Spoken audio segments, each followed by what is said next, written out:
Good morning, guys. I am Mama Bertame. I am mom to 15 children, and we are in the process of trying to buy a house for our family of 15. Now, I'm going to reverse, tell you the whole story, because some people are new here. So, not the whole story. We'll do it in a little tiny bit version.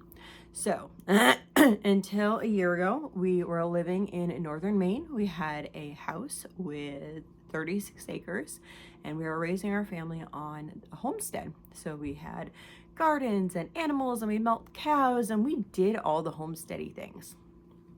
Well, about 3 years ago, my son passed away, and the medical care up there it was already bad, but it has just gone downhill, let me tell you. So it is Sunday morning, and wouldn't it be nice to have a cinnamon roll? I love cinnamon rolls. My daughter made gluten-free cinnamon rolls because I'm going gluten-free, and they were so good. She's gonna make some today so we can take them for our trip. But yeah. Okay, so we lived up north, and that happened, and then we were like thinking maybe we were gonna move. And the reason behind that has been over the past couple of years, there was just a lot of things that had happened. We don't have a church, we don't have a community, we don't have homeschooling community. Our kids are getting older. Who eventually are they gonna marry? Who are they gonna have friends with? All that type of stuff has been going on mentally in our brains for a couple of years. But we were blessed to pay our house off 3 years ago as well. So then it's like, oh, we own it, so we might as well be here. So we decided that we'd stay there. So we started redoing after his death. I got rid of a lot of animals, but last year we started to just put a bunch of animals and stuff back on our property and redo this thing. Well, then I found out I was pregnant. So excited. I am an older mom now. I was a younger mom when I was 18 having my first baby. I'm an older mom now that I just had my 15th and was 46. But I am an older mom, and I found out that my son had trisomy 18. So long story short, we were going to have him up there, but we ended up, praise the Lord, coming down to southern Maine and having him actually at Boston Children's, and my husband got transferred down to southern Maine. So, for work. So we are in southern Maine, which is our place is about an hour and a half, hour and 45 minutes from Boston Children's. Most of the time, that's okay. Sometimes I'm like, oh my goodness, I just don't want to drive, especially in city traffic. I don't know if it's worse like driving in the city because you have to be like hyper aware of everything, or being tired and like driving on just like roaming roads like we had to do up north. So up north, we had to drive 2 hours one way, and just for our basic doctors, we did that quite a few times a month. So our kind of limit is within 2 hours. We just want to find a home within 2 hours. Okay, that said, it is a tough market here, guys. Let's just go over what we have done already. We have looked at dozens of houses, and I'll tell you the 6 offers that we have put in on houses. So the first house, if you remember correctly, was about an hour away from here, and it was that nice mountain view. Remember, you stood on the porch and you could see the mountains like out in the distance. Oh, I love that place. It was, I think, listed as a 3 or 4 bedroom and 1 bath, but it had, I want to say 6 acres. I don't know. I'm gonna have to go back and check that one, but it had some acreage. That was nice, wasn't it? So what happened was we put an offer in, and they came back and they said, okay, we want to know, I guess they were going to be redoing the floors. So they said, we want to know if you want to offer this higher amount with the floors redone, or if you want to offer this slightly higher amount with the floors not redone. So we said, well, what kind of flooring is it? To our realtor, because it's going in between our realtor. I asked what kind of flooring it was, mainly because we have a son that eventually probably will be in some sort of maybe not a wheelchair, but rolling device, maybe a stander, like different things. Like, I don't want to have to deal with like the flooring that would be carpet. So she's like, okay, I'll ask him and get back to you. Before she even got back to them, they pulled out. So we were done with that. They said that they were going to fix the flooring and then relist the property. The interesting thing on this is it is listed currently at $20,000 less than what I offered them without the floors redone. I don't know, but the Lord took us out of that one. So then the next property, we kind of went on a whim, and there was this property, and supposedly it was like in foreclosure, or going to be in foreclosure soon because they really need to pay, but it was on for $425, and we offered them $410, I want to say. I don't know, I'd have to go back and look, but roughly something like that. And they refused the offer. So then there was also this weird situation with the shed. So there's a shed on the property that he owed money on, but apparently didn't want to sell it with the property. So if you didn't want to spend the extra $20,000 for the shed, then he would take it off. I'm like, I don't care, take the shed. So that was the second one. I was okay with that one. I was not attached to that one. I was just like, okay, this will work. The first one, I think I was devastated with the first one because I've never seen, like, when we offered, we've had 2 houses before. One was in Florida and one was up here. And so both of those times we saw a property, we put an offer on it, and then we just kind of worked and tweaked and had a property. That is definitely not the case here, and we're trying to learn the game. So the third property that we went to, we were like, okay, so those were both about an hour away. And so the third property that we went to was actually fairly close to us, like maybe 20 minutes, 25 minutes. And we're like, yeah, this must be like the plan. My husband liked it. I liked it. It was a smaller house. I think it was like 1,300 square feet. But it had 2 bathrooms in that house, and it was listed as 3, but there was also like 2 living rooms that one could be used as a bedroom space. And I was like, oh, that's kind of nice. So we put an offer in. At that time it was $425. Oh, so the last property that I was just telling you about, yeah, it's like under my asking price, and it's still on the market, and they've dropped it below the asking price. So this other property now that I'm talking about, this 3-bed, 2-bath, they came back and they said, would we, because at that time we were going for an FHA loan, and they said, okay, like, would you be willing to, if there was any if FHA has had a hard time about peeling paint, would you be willing to repair the peeling paint? And my realtor was like, I'll help. And I was like, yeah, no problem. And then they pulled out. So they never accepted our offer. They just were like, no. Well, that property too. Okay, so that went off the market for about a month. Came back on the market in the same condition, new realtor, and it's back on the market. So weird. What is going on? But at the same time, I'm like, I wouldn't go back to those properties because I feel like the Lord already showed us, like, no, unless we got clear thing, like, okay, go back here. The Lord shut that door for a reason, and I'm just going to trust that reason. I might not know it right now, but I'm just going to trust it. So, and it's kind of odd because of the place that one is, that one's not sold yet. So I'm kind of wondering if there's something going on with the septic, because the septic system wasn't really known. There was so many redos, but I'm not, yeah. Okay, that's the third one. So then the fourth one was the big house. So the big house was this big, gorgeous house that we were like, oh, this is beautiful. Now, the same day we had looked at through 4 other properties. One was just a no-go, too small, no yard.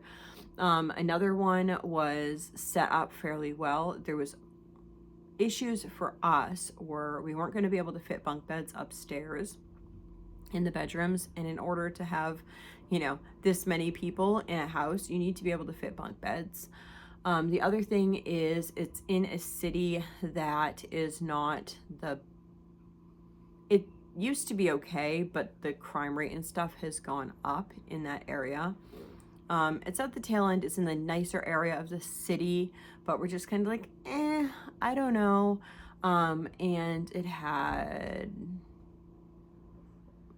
0.75 of an acre, and it was at the top end of our budget.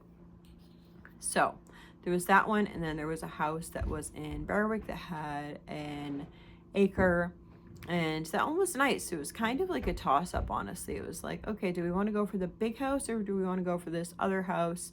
The other house had some construction done to it without getting the appropriate paperwork done. And we were just like, oh, I don't know if I want to like deal with this headache. We knew we would have to like do something about it. Not entirely sure what we needed to do about it, but we needed to do that. So we decided that we would go for the other house. And so we did. And that house would also need a roof. So kind of questionable if we were going to be able to do that. At that point, we had a conventional loan amount in the 300s, and then an FHA loan for over 400, like 425. It was like 350 and 425. So this is just, it's kind of really odd the way that they set up financing type stuff. So then when you're self-employed, like, they have a hard time like even counting my income. So then we put an offer in on the big house, and they accepted our offer, and we're like, yes, this is awesome. We were so excited. We told the kids. We were really excited about that house. We knew that it was going to need work. Every house that we look at is going to need some work. So unless we like magically become rich, and or the market completely like drops out and we still have money and can buy a house. It's crazy around here. So we ended up getting the inspector, having the inspection come out, and at first he's like, okay, well, the boiler's not working appropriately.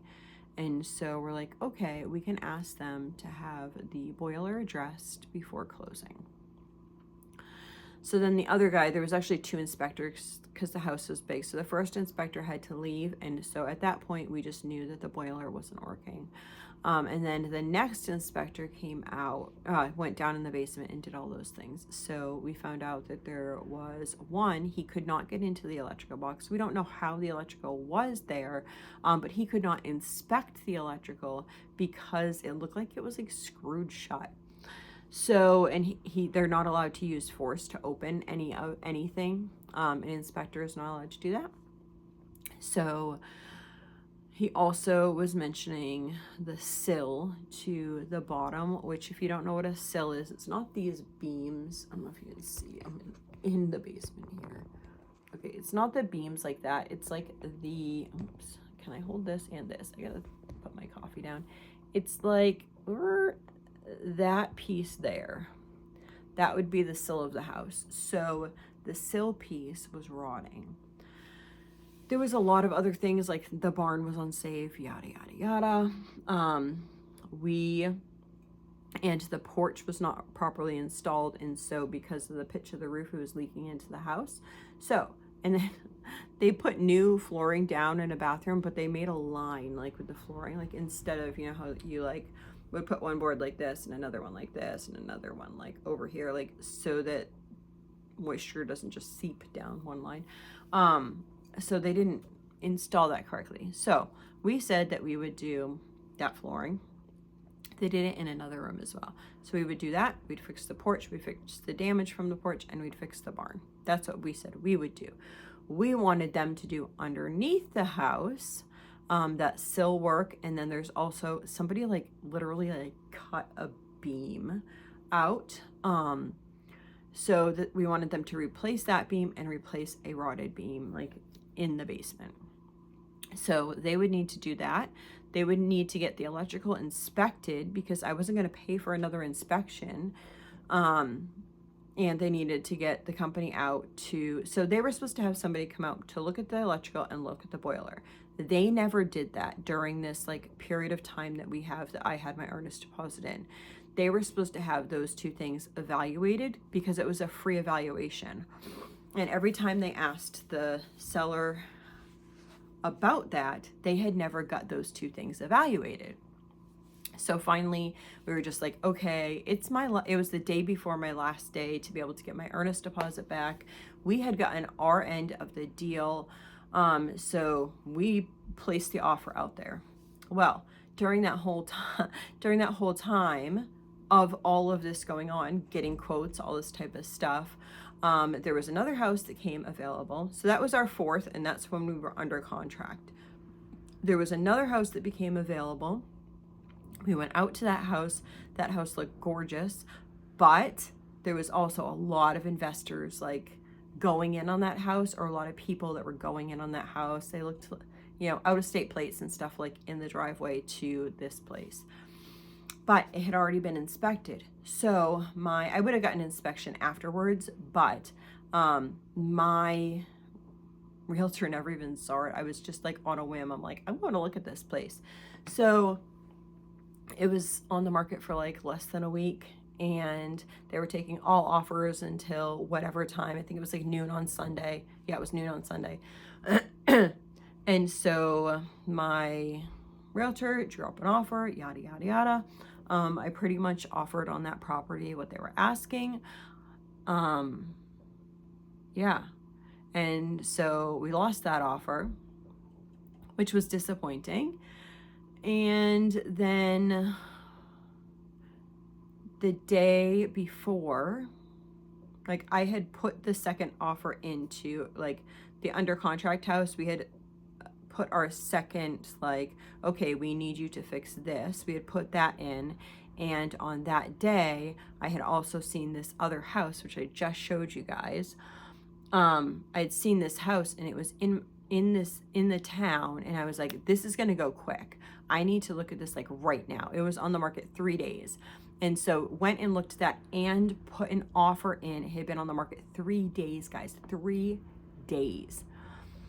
And so we went to put an offer in, and when we went to put our offer in, she's like, I just need you to sign the paper, and then we can put the offer in, and they will look over all offers that night. I was gonna offer what they were asking. And so I was like, okay, let me call my husband, talk to my husband. And he was like, yeah, let's go. So it was like little over $50,000 more. Let's do that.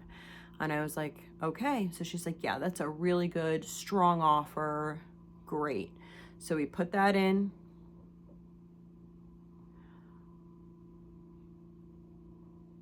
I just, we lost that offer too. We were in the last, like, so there was me and somebody else. We're thinking that the other person was saying that they would buy the house without inspection. So most likely a contractor or somebody who has boodles of money. That's kind of like boatload and oodles, all of the same, boodles of money. So yeah, kind of stinks. We looked at the other house while we were waiting for that house to get back to us. Okay, so we were going to we were gonna like put an offer in at this other house. So we're like gonna have to pull out of the big house. So meanwhile, the realtor from the big house calls and says, well, they'll give you $10,000 if you want to fix whatever you want to fix. And we're like, yeah, pull out of that. So we did that. Put the offer in on that house. Meanwhile, we looked at the lake house. I don't know. I don't think we're going to put an offer in on the lake house. I really don't. The only reason that I would buy it is if we could like fix it up nice and then resell it. I don't feel it.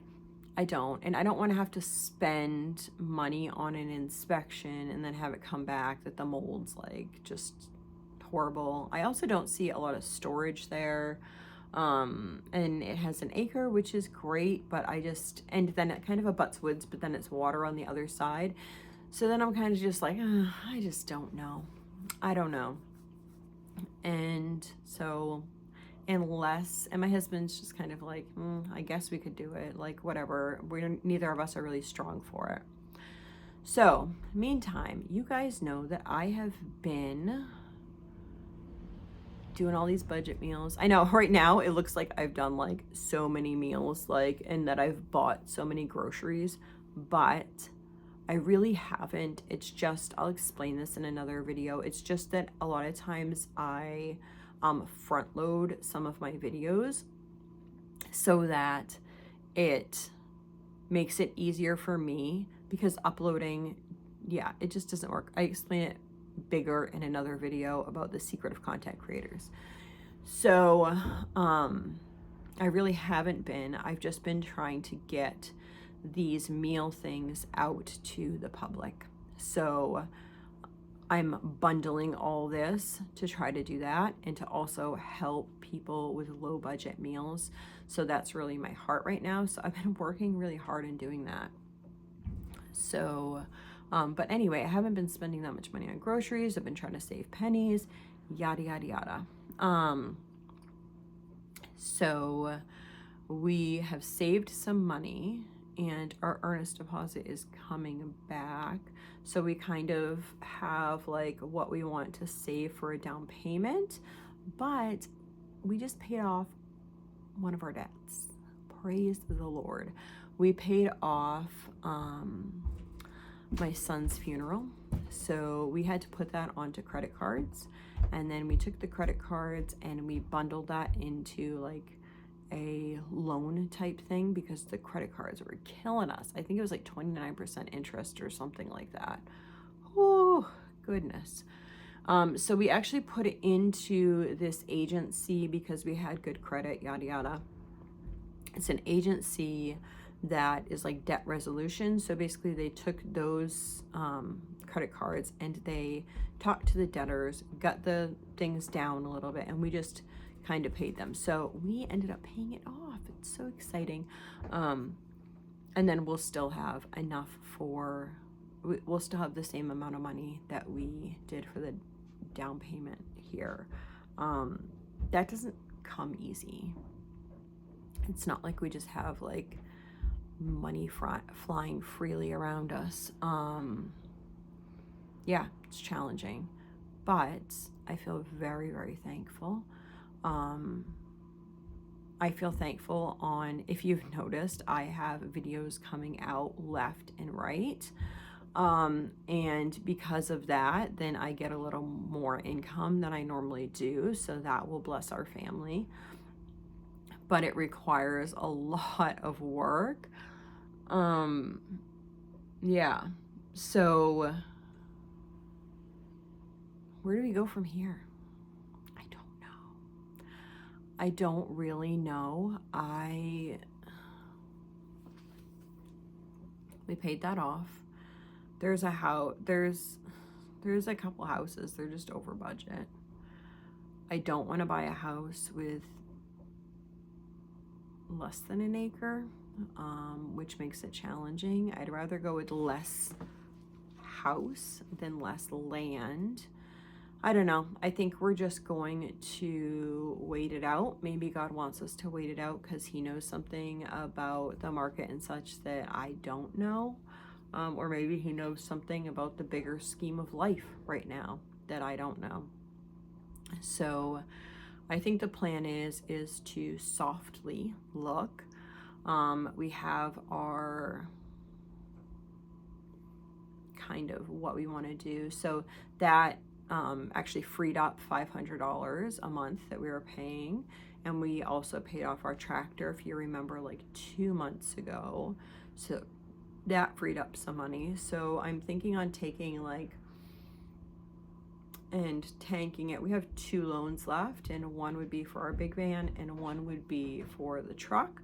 And I think that we're just going to try to keep our down payment and then maybe like apply more each month to those and apply more to our down payment as well. I don't know exactly what those numbers look like. I haven't ran the numbers. I feel like I need to buy seeds, which sounds incredibly crazy, and I don't know where I'm gonna garden. I don't know if we're gonna garden up north. I don't know. I might ask around church to see if there's some older people that might want us to garden there and then provide them produce. And I think that's a great way that other people, if you are younger and you go to church, you could ask some older people that might have some land and you could bless them and yourself and your family at the same time if you're struggling.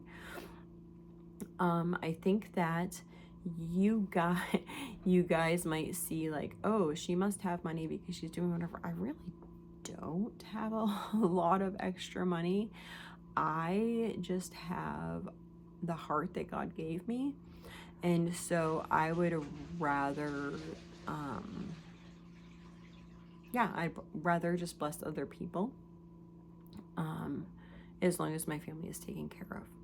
That brings me up to, I do have down in my description box below, I do have our PayPal and our Cash App down there, and any money that goes to those for the month of November and December, all that money will be sent to making meal packs and or feeding people. So some might be meal packs and some might be, hey, our food pantry or a food pantry locally says that they need this product, and then being able to just give that product to them. Say it's like, okay, we ran out of rice. Okay, just being able to do that. So that is where those funds would go for November, December. I obviously am still, I actually have a delivery coming in today, and it will be 10 different meal packs. So that's pretty exciting. I just want to give people lots of options. I have a lot of appointments over the next 2 weeks, but then after that, I really want to get on, there was a time period in my life that I just had like nothing. So I want to get on to like, it was rough. And that's probably why I store food now, because I know what that feels like. And just to give y'all some of those meals that when we had, like, it felt like nothing at all, just food to fill bellies. I also have been asked to do something for people with diabetes specifically.